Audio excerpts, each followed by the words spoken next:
To some extent, there were raised eyebrows amongst the Chelsea faithful that Hakim Ziyech was included in Graham Potter's starting lineup. This is the same Moroccan Hakim Ziyech, who, of course, had been the target of big interest from PSG, so much so that he ended up in Paris and the move looked on, but it was bungled, PSG allege, by Chelsea because of lack of appropriate documentation.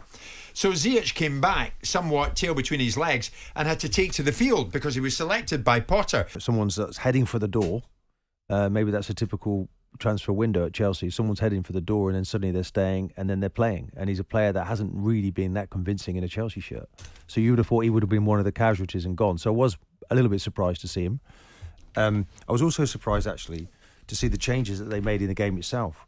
When Mudryk went off at half-time, Jim, a player that they've spent a lot of money on, and he's only played 44 games for his club side. Apparently he had a cold. Well, it seems strange. He wasn't really in the game. Madueke then came on.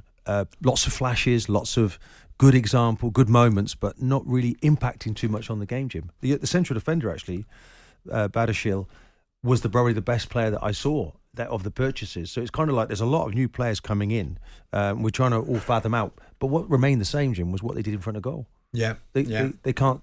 I don't know whether this is a thing with the manager, looking back at his tenure at Brighton, but they're not really doing enough in front of the goal. They're not building enough. Okay, Fulham, let's give them a tremendous amount of credit, Jim, because they were, I thought, magnificent, the way that they pressed the ball all around the pitch.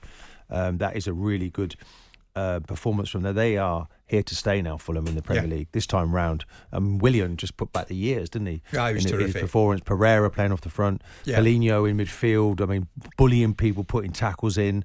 They struggled, Chelsea, and you expect them to because it's quite a conundrum of players. It's almost like a lottery of who to pick, which are the best ones, and he's going to have to work that through. It's a jigsaw puzzle. Has he got a valid excuse then as to why they're not getting the results they want at the moment?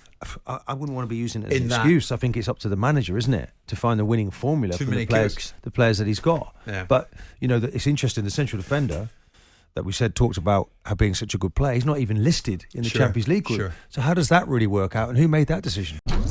Jim White and Simon Jordan, Monday to Friday mornings from 10 on AM, on DAB, via the talkSPORT app and on your smart speaker.